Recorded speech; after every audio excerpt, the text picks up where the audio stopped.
Olá, irmãos, bom dia a todos que irão assistir esse vídeo referente à santificação e à comunhão com o nosso Senhor Jesus e automaticamente a comunhão com os nossos irmãos. Com qual irmãos devemos andar junto, ter comunhão?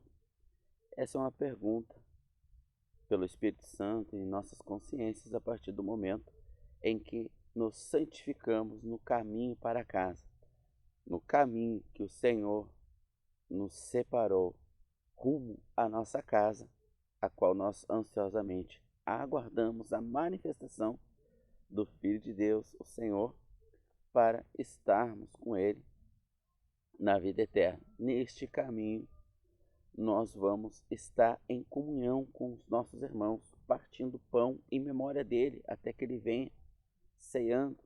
Ao partir do pão, lembraremos do sacrifício que ele fez pelos nossos pecados, em memória da sua morte, entendendo e anunciando a ressurreição e a sua segunda vinda. O sangue representa a purificação dos nossos pecados e por ele nós nos santificamos, andando em pureza de vida. Mas sabemos que os dias são maus e que a maioria dos nossos irmãos são carnais e preferiram se amoldar ou se moldar aos costumes do mundo, já não sendo mais característica visível a presença do nosso Senhor Jesus em suas vidas.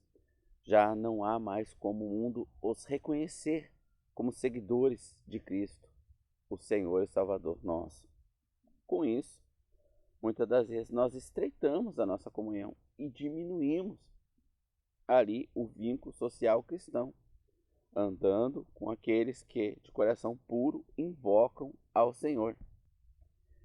As Escrituras dizem em 2 Timóteo capítulo 2, versículo 22, foge também dos desejos da mocidade e segue a justiça, a fé e o amor e a paz com todos os que de coração puro invocam ao Senhor. Veja bem, aqui as Escrituras estão nos dizendo com quem nós devemos seguir rumo à eternidade, rumo à vida eterna, com quem nós devemos fazer a nossa caminhada. No livro de Amós, capítulo 3, versículo de número 3 diz: poderão andar dois juntos? Se eles não estiverem de acordo, não poderão. Bom, surge então a pergunta no coração de muitos irmãos sinceros que fogem dos desejos da carne, seguem a justiça e a fé e o amor e buscam estar em paz com todos. Surge a pergunta: com quais irmãos eu devo comunhar? Eu devo partir o pão? Eu devo estar reunido? Qual a igreja eu devo frequentar? Essa é uma pergunta comum no coração de muitos irmãos que, ao avançar na sua comunhão com o Senhor, ao se santificarem desse mundo mau e perverso, ao abraçarem a natureza do Senhor Jesus, que é santa e pura, e ao amarem, ao o admirar e querer ser igual a Ele, igual ao seu Mestre, encontram no seu meio o oposto do que as Escrituras narram. Encontram ali pecados, mágoas, vaidade, soberba, arrogância, prostituição no meio dos irmãos. Encontram mentiras, heresias, e aí questionam-se, perguntam-se com quais irmãos, qual a igreja certa para eu frequentar, com quais irmãos eu devo partir o pão, estar em comunhão. E conforme o irmão quer prosseguir na sua fé, o caminho vai ficando mais estreito. Nós podemos fazer uma alusão da vida secular. Quando éramos crianças, jogávamos bola, bolita, de gude, né? Taco, tinha o taco, coisas que os nossos filhos, a maioria dos filhos dessa geração, não irão conhecer. Pega-pega, esconde-esconde. E conforme fomos ficando adolescente, muitos iam repetindo de ano e ficando naquela vida de brincadeira. E a adolescência, a juventude foi trazendo uma consciência mais realista da vida. E estes cravaram-se nos estudos para formar uma profissão, ter um trabalho, né, bom. E automaticamente com isso houve um estreitamento, uma separação daqueles colegas do primário, das primeiras séries do ensino fundamental. Eles buscaram o seu grupo. Depois de um trabalho braçal que eles conseguiram, eles iam para os bares jogar sinuca, jogar carteado. E aquele outro grupo que se dividiu deles, que se separou deles, depois do trabalho, muitas das vezes também braçal, primeiro emprego, ia para uma faculdade. Então, quanto mais se quer se apurar nesse mundo, se refinar nesse mundo, ter melhor posição nesse mundo, há necessidade de um estreitamento. Muitas vezes os sentimentos, a saudade daquele grupo de pessoas mais piadista, mais de boa, que leva tudo na brincadeira. Há sim a saudade, a falta, mas há um foco, um objetivo lá na frente. Quer se formar, ter um trabalho melhor, uma vida material mais fácil. Assim é o caminho com o Senhor. Tem aqueles irmãos piadistas que levam tudo na brincadeira, que um pecadinho não faz mal, Deus ele é amor, né? Então leva tudo assim de qualquer jeito, não é bem isso que quer dizer, eu não interpreto dessa maneira. Mas aqueles que focaram no alvo, que buscam a excelência da fé, a excelência da comunhão com o Senhor, buscam ser mestres no conhecimento da palavra, hábeis em praticá-la na sua essência, na sua totalidade, eles vão se separando no caminho, vão se separando, porque eles têm um alvo maior lá na frente. Então, para esses, hoje eu trago uma mensagem de consolo e edificação no Senhor para sabermos como deve ser a nossa comunhão com os nossos irmãos, já que eles se dividem em irmãos carnais, aqueles que vivem na prática do pecado, irmãos errôneos nas doutrinas do Senhor, embora não são carnais, buscam a santidade, eles não buscam um conhecimento maior do Senhor e as suas práticas doutrinárias estão erradas. E nós vamos então buscar esclarecimento sobre a nossa vida com os nossos irmãos. Sabemos que devemos nos separar do mundo, só que essa separação não pode ser total. Ela deve ser nos sentimentos fraternais, não termos amor, querer estar com o mundo, né? Querer estar nas festas que o mundo faz, querer se sentir acolhido pelos colegas de trabalho, mundanos, etc.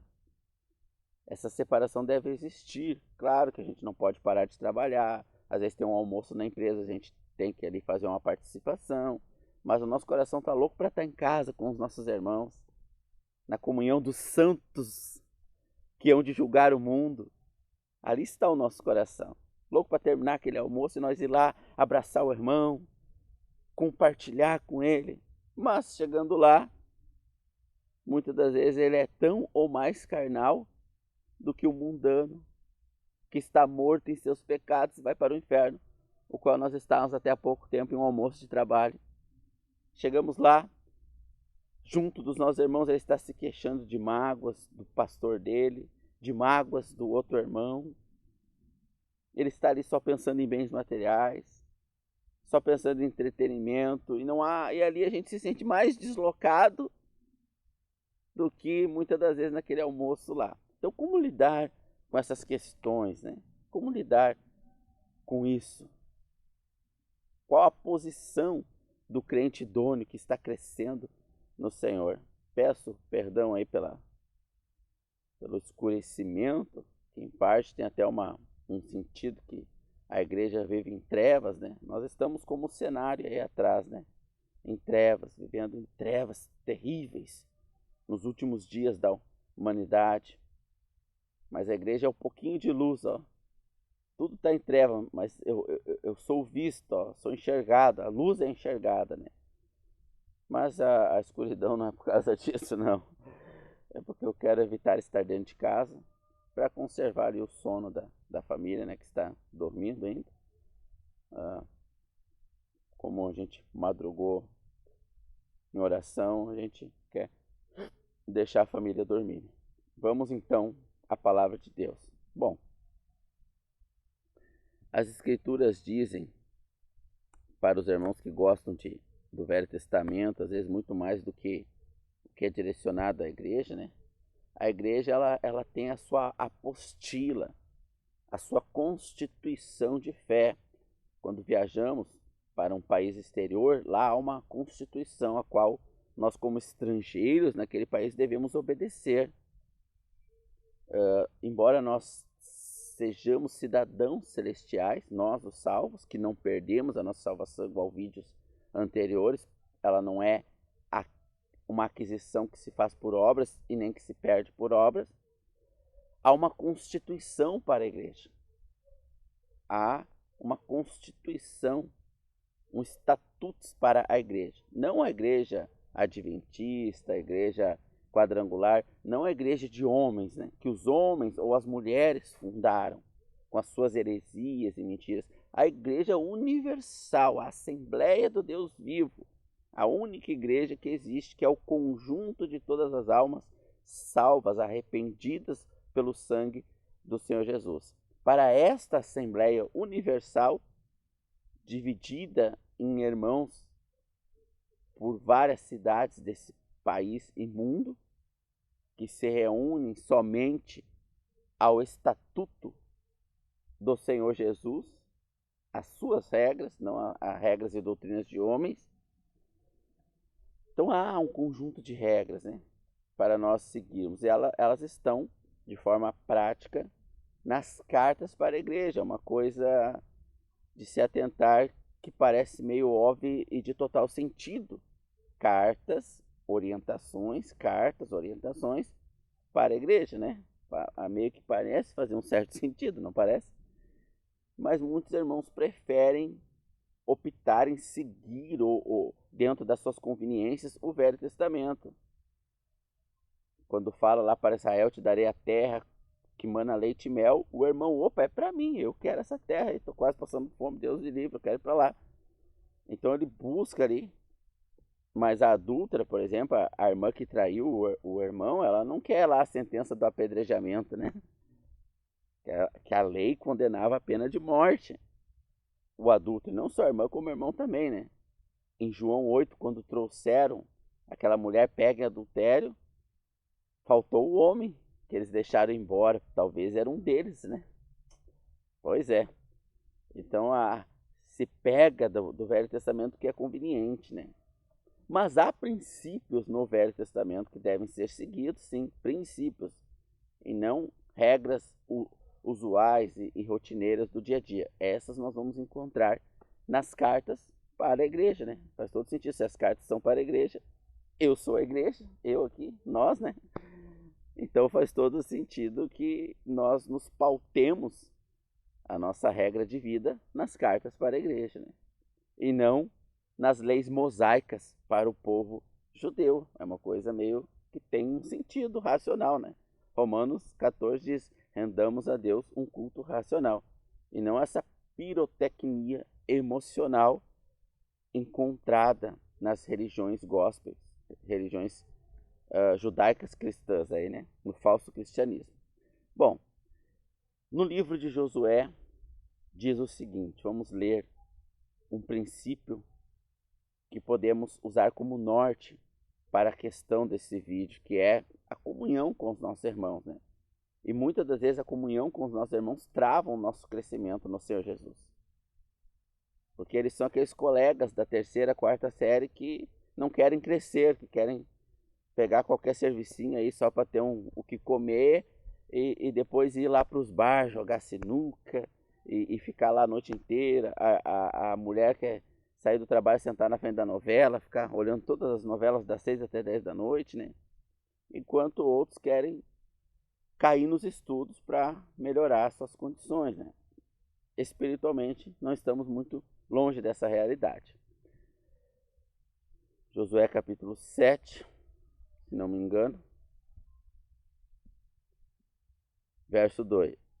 Sucedeu que Josué enviou homens de Jericó a Ai, que fica perto de Bet-Avém, a leste de Betel, e ordenou-lhe: subam e espiem a região. Os homens subiram e espiaram a cidade de Ai. Quando voltaram a Josué, disseram: não é preciso que todos avancem contra Ai.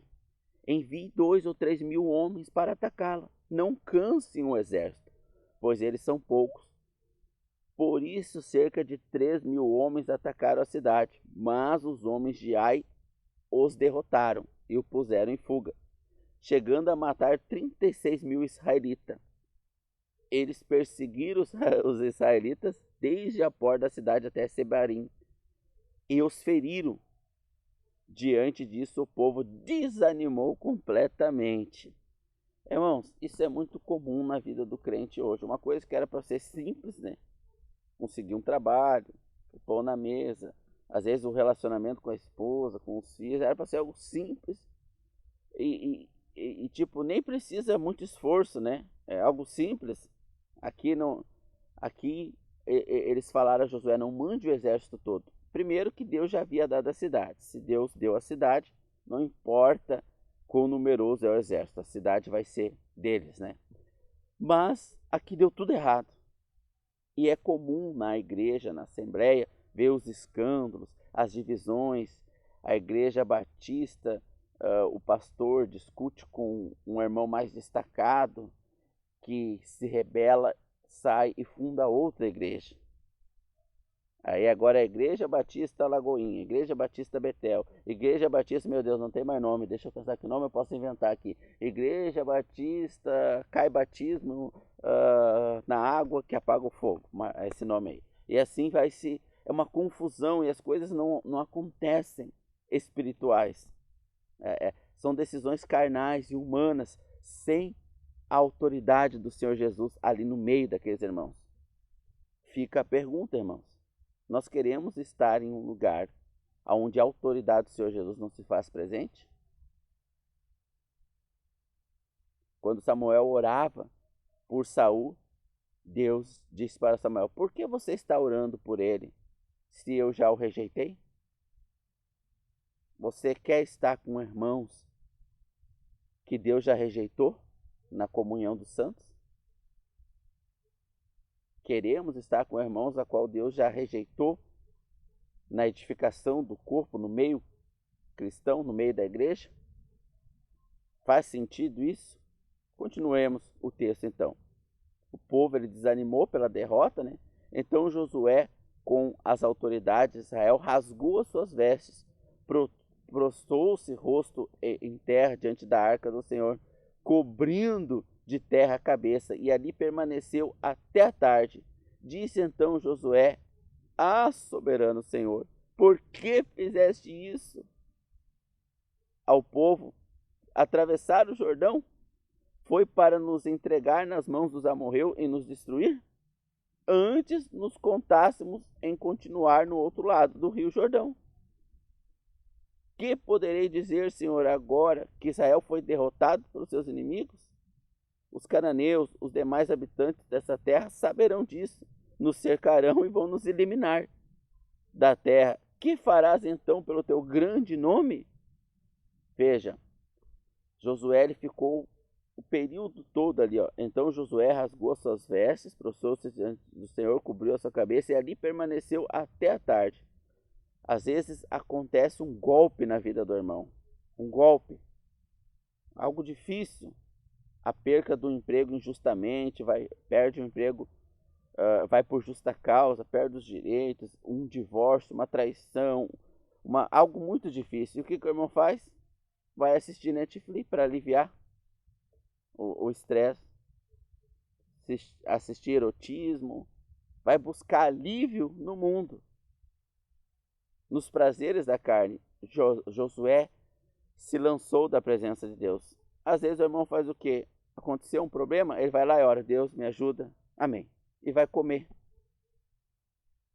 vai cometer glutonaria, encher a pança de comida para aliviar aquela ansiedade, aquele problema difícil. Vai tentar um empréstimo, vai tentar persuadir as pessoas, vai tentar resolver do seu jeito os problemas. Não se entrega nas mãos do Senhor. Não fica ali horas, dias, semanas, muitas vezes, o quão necessário é até o Senhor dar uma resposta.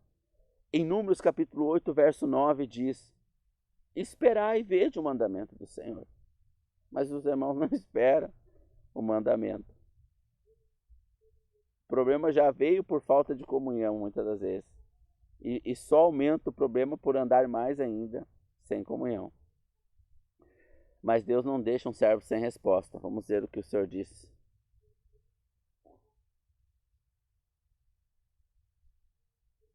O Senhor disse a Josué: levanta-se, pois, porque estás aí prostrado? Israel pecou, violou a aliança que eu ordenei, passou-se de coisas sagradas e roubou, e escondeu e colocou juntos dos bens. Por isso os israelitas não conseguem resistir aos seus inimigos. Fogem deles porque se tomaram merecedores da sua destruição. Não estarei mais com vocês se não destruírem do meio de vocês o que foi consagrado à destruição. Vá, santifique o povo. Diga-lhes, santifique-se para amanhã, pois assim o Senhor, o Deus de Israel, há coisas sagradas à destruição no meio de vocês. Ó Israel, vocês não conseguirão resistir aos seus inimigos enquanto não as retirarem. Apresentem-se de manhã uma tribo de cada vez. A tribo que o Senhor escolher virá à frente, um clã de cada vez. O clã que o Senhor escolher virá à frente. Olha só, irmãos, escute isso. Um homem de cada vez. Aquele que for pego com as coisas consagradas será queimado no fogo com tudo que lhe pertence. Violou a aliança do Senhor. Então, irmãos, quando eles passaram por uma terra, um homem de uma tribo roubou um objeto, um deus daquela terra e trouxe consigo. Ninguém sabia ali em Israel. Josué não sabia disso. Olha a consequência. Todo o corpo, toda a tribo de Israel está sendo castigada por algo que eles nem sabem. Você está entendendo a gravidade de andarmos com pessoas que trazem coisas imundas dos outros povos para o meio da igreja? Você está percebendo isso? Então Israel ela foi destruída na guerra por um povo menor, um probleminha pequeno. Por quê? Porque um irmão ali de Israel tinha roubado um objeto imundo, um deus de outro país onde eles passaram antes de chegar ali. Então Deus, ele como vê tudo, né, ele manda Josué chamar todas as tribos até chegar no homem que tinha feito isso. Olha como é importante nós andarmos com os santos e não com aqueles que trazem coisa imunda para a igreja. Quantos são os irmãos no meio da congregação ali que estão traindo a esposa, estão fazendo negócios sujos?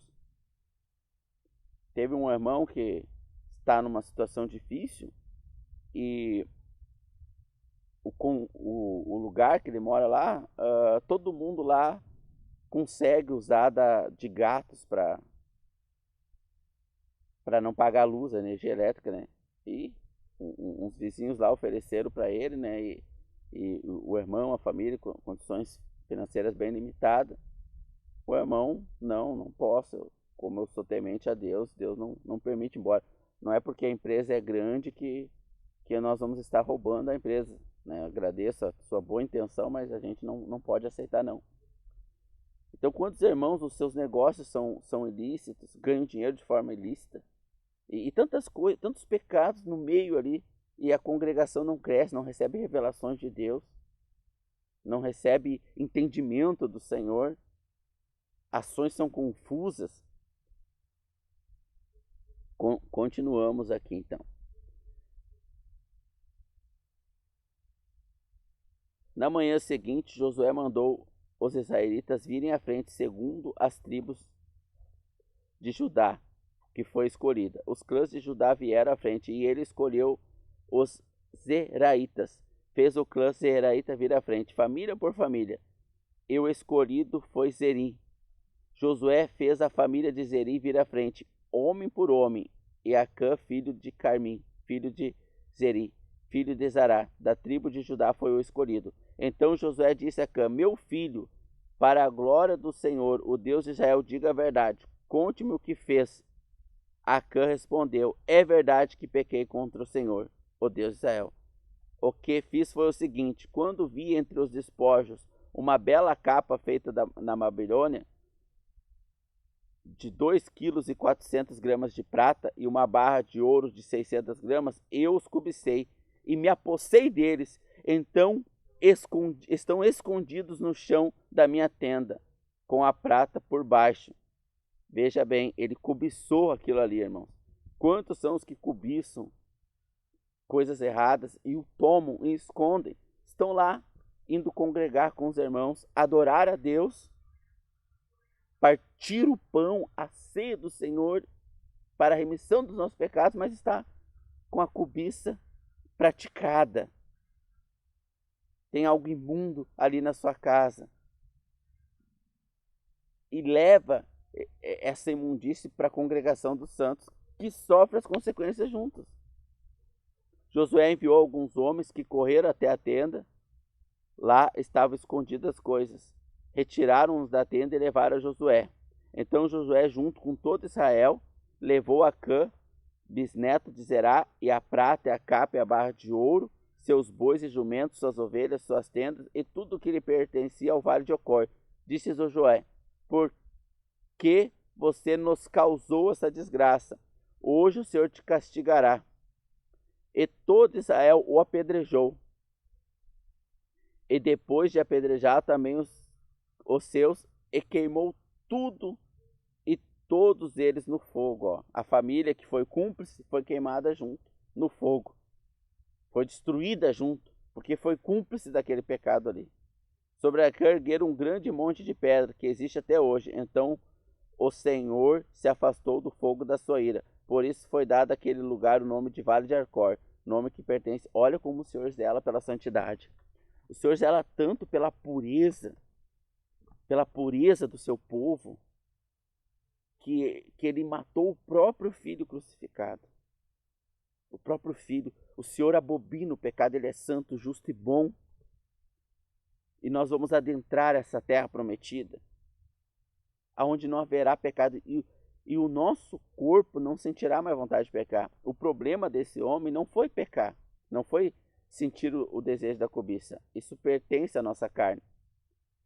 Deus não o castigou porque ele cobiçou aqueles pertences ali, mas porque ele cedeu à sua cobiça, porque ele atendeu este desejo. O apóstolo Tiago diz que todas as guerras, todos os mal, vêm da cobiça que é entre nós, que cabe a nós dominá-la. E isso está relacionado à comunhão com o Senhor, que é outro assunto agora, né? Como vencer o pecado. Comunhão com o Senhor, mas seria outro assunto agora. Então veja, com quais irmãos, em qual igreja devemos... Você quer frequentar uma igreja dessa aí? Você quer andar com um irmão desse? Que é a maioria das religiões cristãs, tá assim, com um monte de cobiça praticada, escondida ali no meio.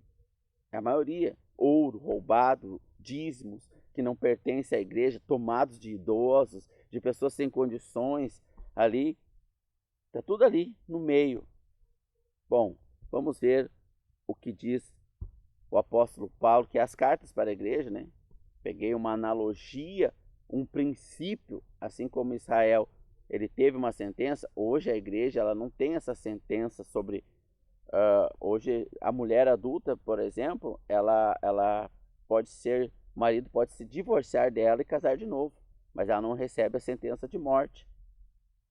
Ela não recebe mais essa sentença. O Senhor lhe deu o perdão. Ele mostrou, quando ele fala isso em Mateus de número 19, ele também dá um exemplo prático disso em João 8, quando ele perdoa a mulher que foi pega em adultério. E diz para ela, ó, vai, não peque mais. Ele não apedreja ela. Essa lei foi abolida. As cartas da lei para Israel não servem para a igreja, mas o princípio sim. Não vamos matar os nossos irmãos, né? Vamos orar por eles, vamos amá-los, para que eles entrem no nível da santidade, onde eles vão ter revelação de Deus. Bom, a Escritura diz em 1 Timóteo, capítulo 6, nós lemos Josué 7, né? Para extrair um princípio do povo judeu e o seu Deus, que é o mesmo nosso. Agora nós vamos para as cartas à igreja, que é o nosso povo, né? A igreja. Mas tu, ó homem de Deus, você é mulher de Deus, você é homem de Deus, se pergunte e se responda. E você anda como tal? Se pergunte e se responda. Mas tu, ó homem de Deus, foge dessas coisas. Que coisa? Que nós lemos lá em Josué 7. E segue a justiça, a piedade, a fé e o amor, e a paciência e a mansidão, com todos que de coração puro invoquem o Senhor. Ó, com quem nós devemos seguir? Com todos que de coração puro invocam ao Senhor. É com eles que nós devemos seguir essas coisas, né? Não com os de coração sujo.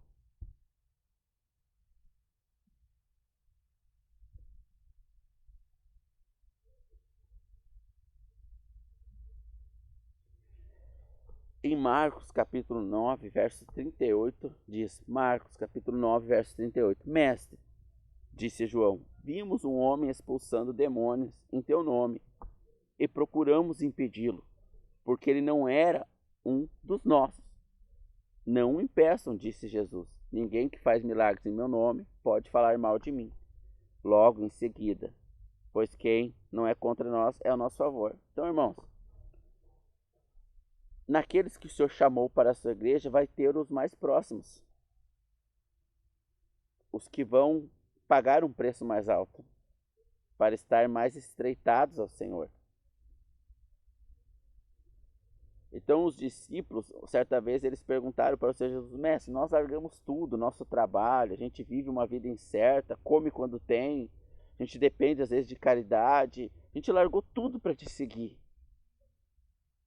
E agora eles que largaram tudo encontram um irmão que não abriu mão de tanto para seguir ao Senhor. E como ele não abriu mão de tanto, eles acharam que ele não tinha o direito. Eles acharam que a autoridade do Senhor Jesus não estava sobre ele. E o Senhor os repreende, né? Diz, não, eles são dos meus também. Então, a comunhão com os nossos irmãos, ela deve ser gradativa e o corte dessa comunhão deve ser gradativo ou parcial. Como assim? Bom, nós temos muitos irmãos amados do Senhor, salvos pelo seu sangue, irmãos que creram na ressurreição do Senhor Jesus e no perdão dos seus pecados. Porém, eles não querem abrir mão de tanto. Eles seguem as suas religiões enganosas, eles andam nesse meio, eles muitas das vezes não querem abrir mão dos seus entretenimentos para gastar esse tempo em lazer, em oração, no caso, eles não querem ter mais tempo em oração para gastar em entretenimento. Então a nossa comunhão com eles ela é parcial, mas nós não o proibamos. Nós não podemos dizer, ó, eles não são do Senhor. Eles são pecadores. Nós não podemos dizer isso. Eu uso alguns exemplos práticos sempre nessas mensagens, porque fica fácil de elucidar e daquele irmão sincero que quer andar mais próximo do Senhor, que o ama ao ponto de querer estar mais próximo dele, ao custo caro que isso lhe terá.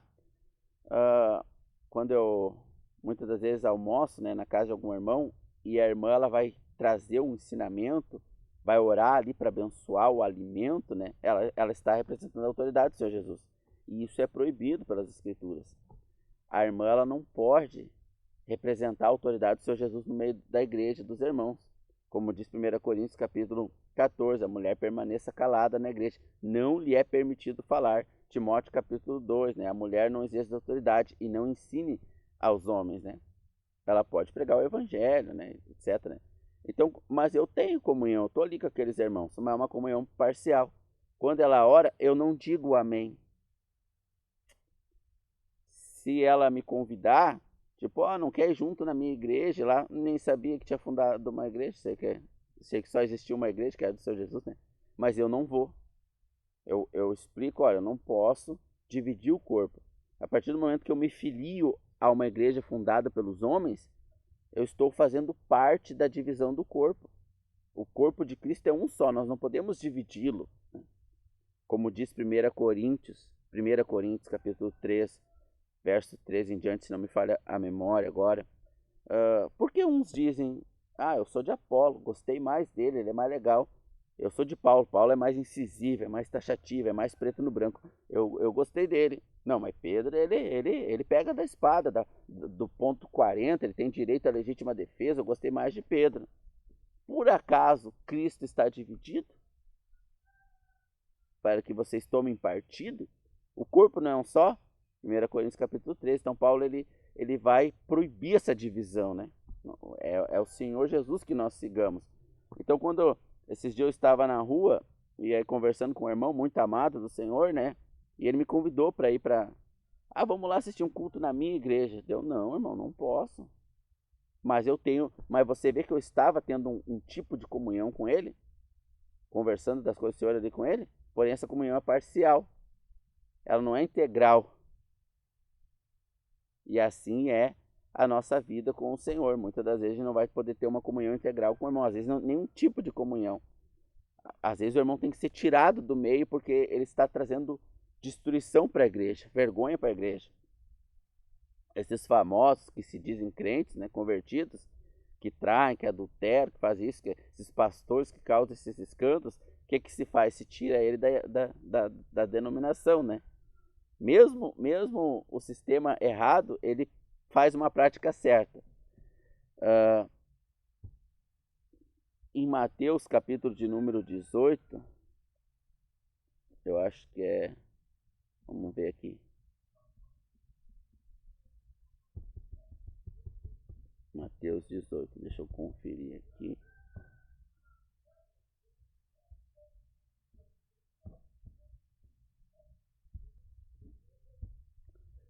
Porque onde estiverem 2 ou 3 reunidos em minha autoridade, ou em meu nome, né, ali eu estou no meio deles.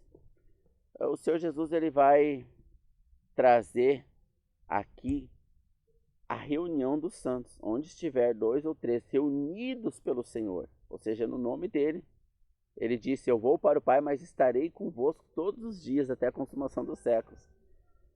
Então, onde os irmãos se reúnem, não ao nome de Paulo, de Pedro, da Igreja Adventista, da Igreja Universal, etc., não, mas ao nome do Senhor, ali ele está no meio, sobre aquela autoridade ali. Ele disse para o apóstolo Pedro, quem dizes que sou? Um diz é Elias, outro é João, outro é... E Pedro responde, tu és o Filho de Deus. E o Senhor Jesus disse para Pedro, sobre essa pedra, ou seja, sobre essa revelação, edificarei a minha igreja.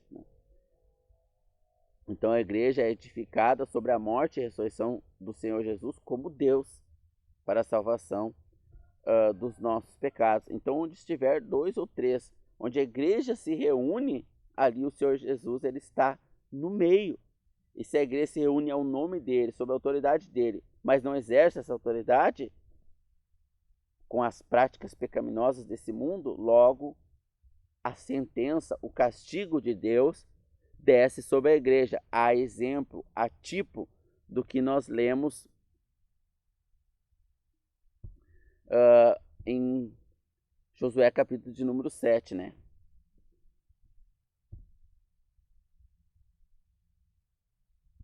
Bom, em 1 Coríntios nós vamos ler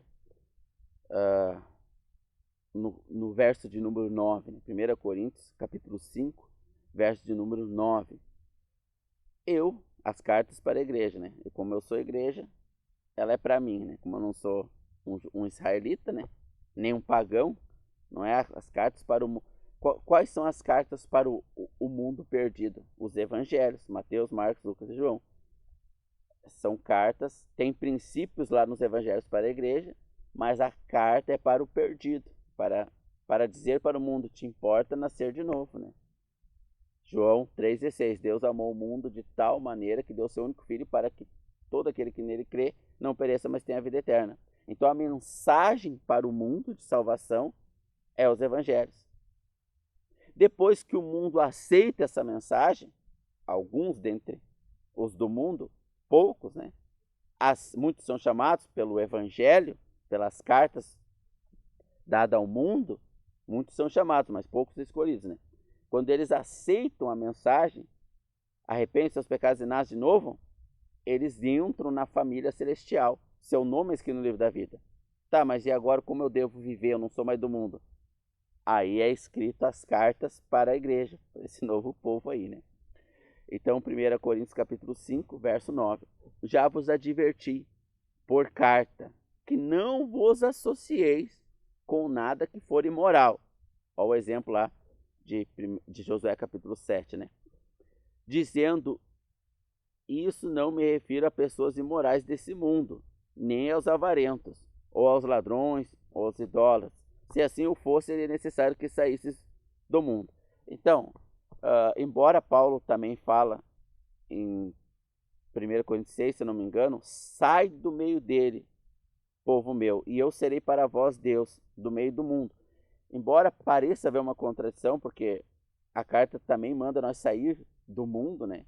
Mas isso não é possível de forma integral. A gente vai trabalhar com essas pessoas, a gente vai passar no sentido fraternal. Muitos irmãos, eles não vê a hora de ir para a faculdade para encontrar aquela menina lá que eles têm uma atração, ou a menina para encontrar aquele menino que eles têm uma química. É um amor fraternal. Nesse sentimento, as nossas emoções, elas devem estar no Senhor e na igreja. Nesse sentido, nós devemos nos apartar do mundo, nesse sentido. Agora, fisicamente é impossível. Aí teríamos que sair do mundo, veja. Fisicamente, né? Teríamos que sair do mundo. Então, às vezes, a empresa vai fazer um almoço, que é meio necessário que esteja lá. A gente vai estar com o mundo, né? Mas com os irmãos, fisicamente, nós devemos fazer uma separação. Aí não é uma questão emocional, não. Nós devemos amá-lo, orar para que ele mude. Aí é o contrário, né? Então vamos lá. Já vos adverti por cartas, não vos associeis a nada que for imoral, dizendo, isso não me refiro às pessoas imorais desse mundo, nem aos avarentos, aos ladrões, ainda aos idólatras. Se assim o fosse, seria necessário sair do mundo, fisicamente. Entretanto, agora vos escrevo, para que não vos associeis fisicamente com qualquer pessoa que, afirmando ser irmão, mas de repente ele não é irmão, ele só diz que é, ele não conheceu a verdade ainda. Mas aqui não está dizendo isso, está dizendo que a gente vê, físico. Aqui é a questão do comportamento prático, que a gente está vendo, não da intenção do coração. Isso quem julga é Deus. Nós não podemos julgar quem de fato tem um nome no livro da vida, nós podemos julgar o comportamento. E devemos ser julgados pelos irmãos e julgar os irmãos, né? For imoral, ou ganancioso, ou idólatra, ou caluniador, embriagado, ou estelionatário, com pessoas assim, que se dizem irmãos, não deveis sequer sentar-se para uma refeição. Pois como haveria eu de julgar os que estão fora da igreja? Eu não posso julgar os do mundo, meus colegas de trabalho. Todavia, não deveis vós julgar os que estão de dentro, mas eu devo julgar os irmãos com quem eu congrego e ser julgado por eles, para o nosso crescimento em santidade no Senhor. Contudo, Deus julgará os que estão de fora. Já há uma sentença para o mundo. Expulsai, portanto, do vosso meio esse que vive nas práticas de indecência. Veja, o irmão que Deus salvou e ele frequenta uma denominação evangélica, que não é do agrado do Senhor, ele não está nesse grupo aqui, o qual nós devemos romper a comunhão total. Afirmo que o irmão que for imoral, ganancioso, idólatra, caluniador, embriagado ou estelionatário. Então eu não posso atribuir essa separação total de um irmão que ainda não teve o conhecimento do Senhor, de que o Senhor é contra essa divisão do corpo, né? Ele está confuso quanto a isso ainda. Porém, ele é santo, ele ama o Senhor, ele é fiel ao Senhor naquilo que o Senhor já lhe deu, na porção que o Senhor já lhe deu. Ele anda dentro da moralidade, dentro da sobriedade, faz negócios decentes, né? Não tem nada a ver, não calunia ninguém, não se embriaga. Ele não está nessa lista aqui, como lá em Josué capítulo 7, né? Da idolatria, do amor ao dinheiro, da avareza, né? Ele não está nessa lista. Então a gente pode ter comunhão com esses irmãos, deve até para ser luz para eles, né? Porém, essa comunhão é parcial. A partir do momento que eles nos convidam para frequentar os seus templos enganosos, nós explicamos o porquê não o podemos fazer.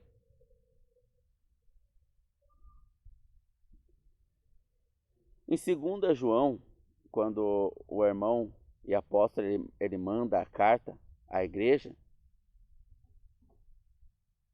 ele vai dizer o seguinte, ó. Vamos ler lá 2 João capítulo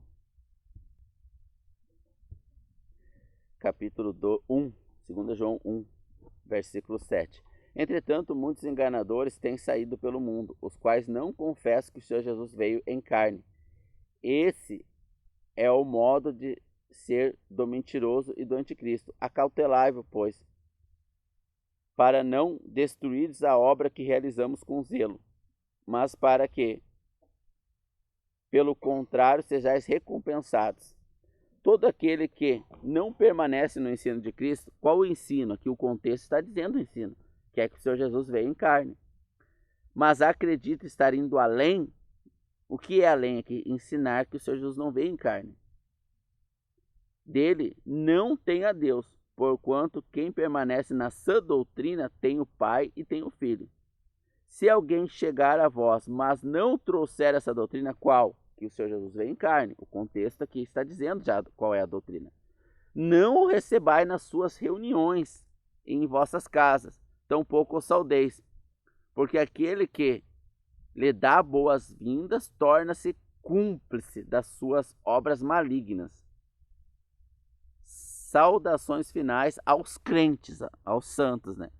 Então veja bem, Testemunho de Jeová e outros aí que se dizem irmãos não são, porque eles negam ou a divindade do Senhor Jesus, o chamam de profeta, etc., como o Espiritismo, por exemplo, ou negam que ele veio em carne, quer negar a totalidade da divindade do Senhor Jesus, do Messias, né? Que veio morrer em carne e ressuscitar em carne para a salvação dos nossos pecados. Então, quem nega a divindade do nosso Deus, a quem nós amamos, e em breve estaremos com ele, com o tal não devemos nem comer em nossas reuniões. Por que aqui fala nas reuniões em vossas casas? Porque a igreja do Senhor Jesus, ela, de modo geral, ela vai se reunir em casas. Como o apóstolo Paulo vai falar no final das cartas. A igreja que está na casa da irmã Evódia, a igreja que está na casa do irmão Siquém. E não em templos. Por quê? Porque o templo era uma característica onde Deus não podia habitar no homem, por causa do pecado do homem, que não havia sido tirado dele pela morte e ressurreição do Senhor Jesus. Então Deus mandou construir um templo para ele, o seu povo, os judeus. E lá nesse templo, o sumo sacerdote entrava no Santo dos Santos. O animal era morto, era espiado o sangue sobre o povo. Por quê? Porque o povo não tinha acesso direto à presença de Deus. Hoje nós temos. Então hoje nós somos o templo. Então nós nos reunimos no meio do mato, na casa de um irmão, em qualquer lugar, para cultuar o Deus que mora em nós. E os irmãos se reuniam em casa para poder aplicar a disciplina com mais facilidade, né? Para poder crescer o corpo, moldar o corpo, crescer em qualidade, não em quantidade, né? Bom, então nós temos uma comunhão que ela ela é cortada parcialmente com os nossos amados irmãos que dividem o corpo, né? Através do sistema religioso denominacional, que dão nome às suas igrejas, mas na verdade essas igrejas, no seu caráter prático, ela não pertence à igreja do Senhor Jesus. O Senhor Jesus não está ali. Onde estiver 2 ou 3 em meu nome, o Senhor não está ali naqueles outros nomes, né? A igreja não pode ser dividida, o Senhor não compactua com aquilo ali. Mas mesmo assim, ali é pregado o Senhor Jesus que veio em carne. Morreu e ressuscitou. Então ali dentro daquele sistema que o Senhor Jesus não compactua, não está presente, há irmãos salvos ali. O Espírito Santo está ali presente ali, salvando irmãos e dando um certo crescimento, mesmo que limitado, né? Mas dentre esses, ou até mesmo dentre irmãos que congregam somente ao nome do Senhor Jesus, como igreja, que é assim que devemos congregar, há os imorais, os adúlteros, há aqueles que se comportam como nós lemos lá em Corinto. E desse nós devemos nos afastar integralmente, né? Porque esse pecado, ele destrói a igreja, o corpo. Se tiver um irmão pecando dentro do corpo, o corpo todo é castigado, como nós vimos em Josué. Esse princípio, ele também se aplica à igreja, né? Em Romanos capítulo 16, verso 5, vai dizer: saudai igualmente a igreja que se reúne na casa deles. Ó. Então a igreja, de modo geral, no início, em Atos dos Apóstolos, que é o início da igreja, onde não existia uma carta para as igrejas, não se sabia o que era certo e errado, havia muita discussão entre eles tinham que se reunir, as autoridades, os apóstolos tinham que se reunir, porque até mesmo Pedro fazia muita coisa errada ainda, por não ter as cartas para orientá-lo, ele só tinha as cartas para os judeus. Deus desce um lençol em Atos capítulo 10 e fala para Pedro: mata e come. E Pedro, baseado nas cartas ou nos livros para os judeus, diz: não, eu não posso comer, eu nunca comi nada imundo. A lei, as cartas para os judeus. Mas tu não é mais judeu, Pedro. Agora tu é membro da igreja. Pode matar e comer. Ali era um tipo, uma figura que Deus estava mostrando para Pedro, que a salvação se estendeu para os gentios. Então, há um concílio em Atos capítulo 15, onde eles vão discutir se os gentios devem obedecer à lei dos judeus ou não, e está claro que não. Eles iam nos templos pregar o evangelho da salvação. As cartas para o mundo também era para os judeus, porque os judeus também não tinham salvação, já que eles rejeitaram o Salvador e o crucificaram, né?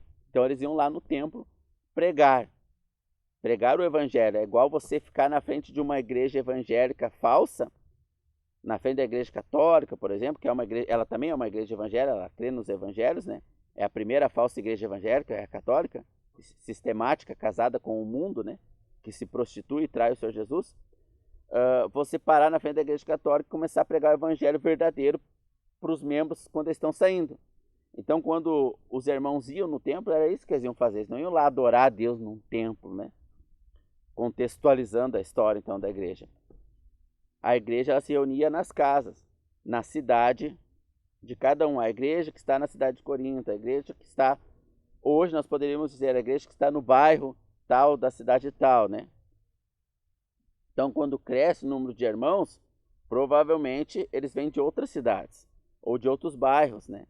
Então, eles podem começar a congregar nas suas próprias cidades para ter uma luz lá naquela cidade. O corpo de Cristo está naquela cidade. Eles podem começar a congregar no seu próprio bairro, né? Não precisa criar um templo, uma placa, um outro nome com seu... Porque cada religião evangélica tem o seu estatuto próprio. A Bíblia não é a única regra de fé. É a Bíblia e os seus estatutos, né? Bom, vamos lá então. Em 1 Coríntios capítulo 11, sobre a reunião dos santos da igreja, né, o corpo está ajuntado para partir o pão em memória do Senhor, né, tomar a ceia. Vamos ver o que o apóstolo Paulo diz então, né? Lá em Coríntios 5, o apóstolo Paulo manda não ter comunhão, né? A carta à igreja, o Espírito Santo. Pedro diz em 1 Pedro capítulo 3, o que o nosso irmão Paulo escreveu também faz parte das Escrituras e é a palavra de Deus para nós. Então o próprio Pedro testifica, é uma testemunha de que o Espírito Santo está falando para a igreja através do apóstolo Paulo, né? Em 1 Coríntios nós vimos a separação total daquele que se diz irmão está em pecado, a tipo, a exemplo de 1 Josué, né? E também separações parciais de irmãos, não total, parciais, né? E lá em 1 Coríntios está relatado de um irmão que dormia com a própria madrasta, ele era imoral. Então, ele deveria ser tirado do corpo. E por ele não ser tirado do corpo, a igreja toda estava sendo castigada, né? Então, ele deveria ser tirado para ser castigado fora. Depois, esse irmão, quando a igreja expulsou ele do corpo, esse irmão ele se arrependeu, ele foi castigado por Senhor. Quem é crente de verdade, tem o nome do livro da vida, e nós não sabemos quem é, por isso que nós devemos tirar do corpo. Ele não fica no mundo, irmãos. Ele não, ou Deus vai matá-lo lá no mundo, como fez com Ananias e Safira, ou Deus vai castigá-lo até o arrependimento. Deus sabe se ele vai se arrepender ou não.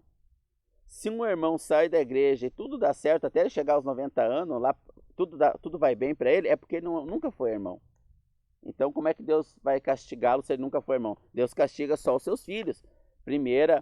Hebreus capítulo número 12. Deus castiga o filho que ama. Hebreus capítulo 12. Deus castiga o filho que ama. Porém, se ele está sem castigo, não é filho, é bastardo.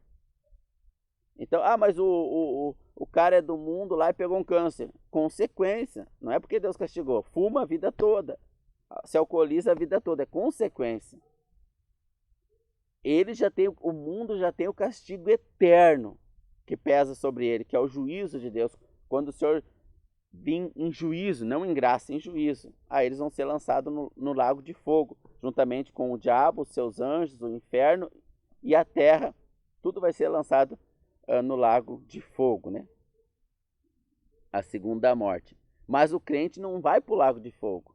Mesmo que ele peque, ele não vai para lá. O nome dele está no livro da vida por graça, não por obra, e também não foi posto lá por obra, e também não pode ser tirado por obra. Porém, o Pai o castiga. O Pai vai castigá-lo, né? Nós precisamos tirá-lo do meio para que a igreja toda não seja castigada com ele. Porque eu recebi do Senhor, 1 Coríntios 11, verso 23. Porque eu recebi do Senhor o que também entreguei, que o Senhor, na noite em que foi traído, tomou o pão. Logo após haver dado graças, o partiu e disse: isso é o meu corpo, que é dado por vós. Olha o que... Imagina você ser morto aos poucos, assim, ó, ser morto aos poucos, ser fatiado aos poucos. Você faria isso por alguém? O Senhor Jesus fez por nós. Olha como o pecado é sério para Deus. Deus castigou o pecado no seu próprio Filho. Fazei isso em memória de mim. Do mesmo modo, depois de comer, ele tomou o cálice e declarou: este cálice é a nova aliança no meu sangue. Fazei isso todas as vezes que o beberdes, em memória de mim. Portanto, toda vez que comer deste pão e beber deste cálice, proclameis a morte do Senhor até que ele venha. Então, quando a igreja ela se reúne na casa de algum irmão, em algum lugar, debaixo de umas árvores, para lembrar a morte do Senhor Jesus até que ele venha, naquela expectativa de que ele venha logo, ela não pode estar em pecado, porque não faz sentido nós nos reunirmos para partir o pão e lembrar da morte do Senhor Jesus, que serviu para nos tirar do pecado, e nós continuar no pecado. Não faz sentido nenhum. E se nós estivermos no pecado, Deus vai descer castigo sobre a igreja, mesmo que seja só um irmão em pecado, como nós vimos em Josué capítulo 7. Todo o povo de Israel estava sendo castigado. Porque assim, se você chuta uma pedra lá com o dedo, lá arrebenta uma unha, todo o corpo sente. Todo o corpo sofre junto. Verso 27. Por esse motivo, quem comer o pão, beber o cálice do Senhor indignamente, será culpado de pecar contra o corpo. Ó.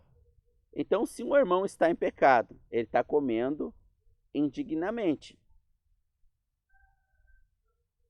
Ele vai pecar contra o corpo todo. Ó. Todo o corpo vai sofrer. Comer indignamente será culpado de pecar contra o corpo. E o sangue do Senhor. Ó. Então, nós somos o corpo do Senhor, representado aqui na terra. Então, quando se peca contra a morte, que é o corpo, e o sangue derramado do Senhor Jesus, peca-se contra a igreja. Examine, pois, cada um a si próprio, e dessa maneira coma do pão e beba do cálice. Pois quem come e bebe sem ter consciência do corpo do Senhor, come e bebe para a sua própria condenação. Então aqui, consciência do corpo do Senhor é a junção dos salvos. Nós temos que ter consciência que nós pertencemos a um corpo. Verso 30. Por essa razão há entre vós muitos fracos, ó o castigo sobre a igreja, ó. E muitos doentes, e muitos que morrem. Aqui fala e vários que já dormem, mas morreram, né? Como Ananias e Safira, por exemplo. Lá em 1 Coríntios capítulo 5, Paulo fala: eu ordeno que esse homem seja entregue a Satanás para a destruição da carne, porque o espírito não pode ser destruído. Ele foi salvo e comprado pelo sangue do Senhor Jesus. Seu irmão realmente foi salvo. Mas a carne deve ser açoitada, como Ananias e Safira. Só que aquele homem, em 1 Coríntios 2, ele se arrependeu. Voltou à santidade na sua vida prática e pôde ser reconciliado aos irmãos, ao corpo.